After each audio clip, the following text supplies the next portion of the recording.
What do you think about the transfer portal right now? It's pretty ablaze, isn't it? Things on fire.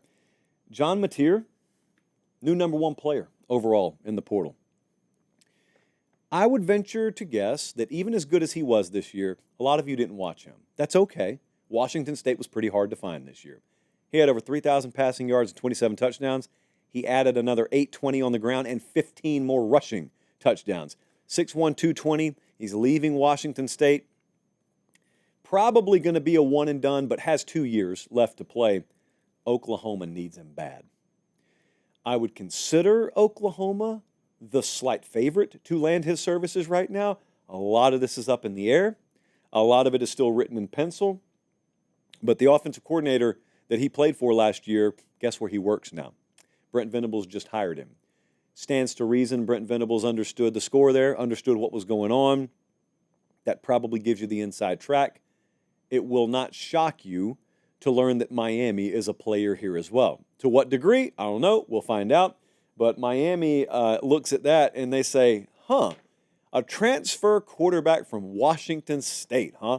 Where have we heard that before? That is where Cam Ward was 2 years ago. So I'm watching that. Luke Kromenhoek is now out of the portal because he's committed to Mississippi State. He signed with Mississippi State. He's the #2 quarterback available, #5 overall. He was at FSU. Gus Malzahn came in, not a great fit, so he goes elsewhere. He's going to probably compete against Blake Shapen. I think he's a much better system fit under Jeff Lebby there, 6'4", 208. A lot of these quarterbacks on the move.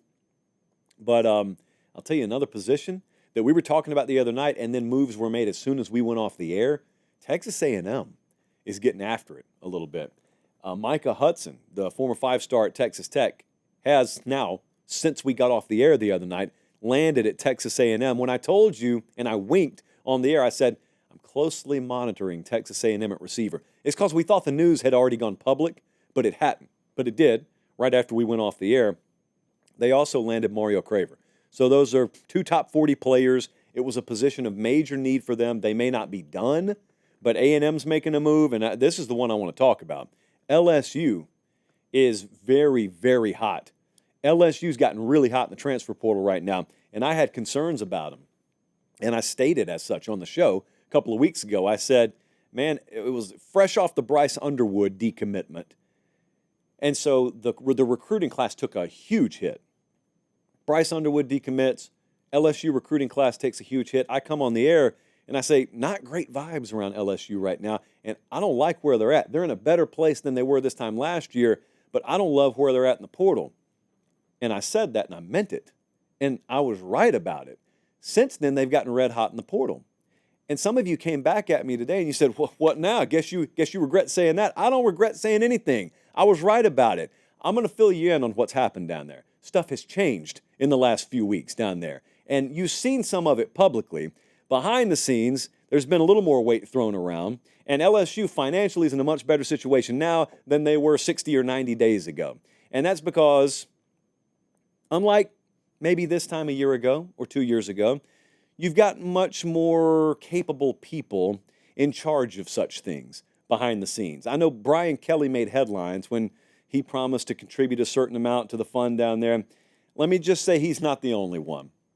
And not all of that stuff gets made public, but they have made the necessary moves down there. And as a result, they've landed the #2 corner, the #10 corner, the #7 edge. They've landed 3 top 75 guys recently. The operational side of things at LSU, they get it. They know the score. They know what they got to do. They're getting it done. And so, no, I wasn't wrong at all about what I said a few weeks ago. The status quo has changed in Baton Rouge since what I said a few weeks ago. So I just want to go on air and say I apologize for nothing. But I am happy that things have changed down there. More to come. Don't think LSU's done. Texas Tech, just surging. Yeah, I didn't say Texas, although Texas is doing quite well right now. Texas Tech. Very, very interesting times in Lubbock with Joey McGuire and his squad out there. Texas Tech finished 8-4. Had a pretty good year, had a bounce back year. Let me tell you how important that was. It was important because a lot of them got to taste it. A lot of folks in Lubbock, staff, donors, players, everybody included, administrative types, they tasted Big 12 title contention. And that lit the fuse. And now they have gone all in portal. And they've got the number 1 overall interior offensive lineman in there. They are the crystal ball favorite for the number 5 edge guy, I think as early as tomorrow, with Romello Heights. Number 9 defensive lineman, Lee Hunter, also crystal ball there. The number 4 tight end, they just landed like 20 minutes ago, basically. Texas Tech is going to be a really fun team to watch next year in the Big 12. I feel the same way about Baylor, by the way. But this is about Texas Tech. And there was a lot of drama around Alabama the last 24 hours. Whew. Let's see. What can I talk about publicly here? So Jalen Mbakwe was a former 5-star defensive back, played for Alabama a lot this year, and was from the state of Alabama. So he's a true freshman this past year, played a fair amount. There was a headline yesterday. Mbakwe's going in the portal. Automatically, aspersions are cast from people who have probably since had to go delete tweets.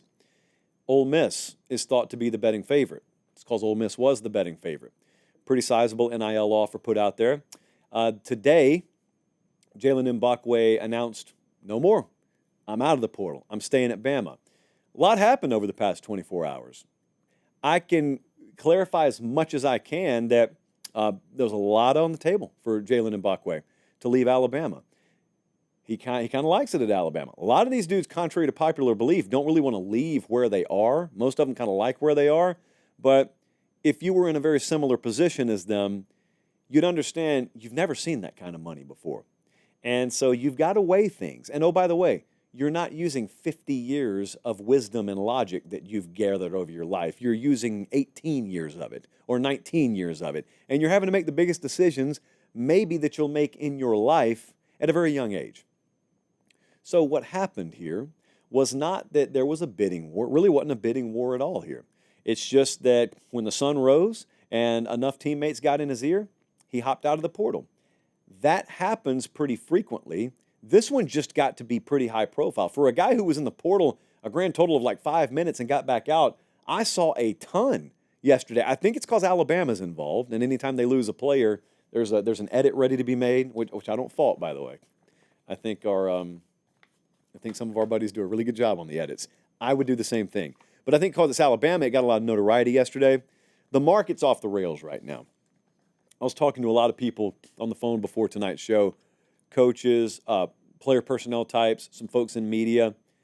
I don't cover the transfer portal. I talk about it on the show, but I've got to be well-sourced on it because I don't get in the weeds myself with it because it really makes you nauseous. The market is unsustainable and off the rails right now.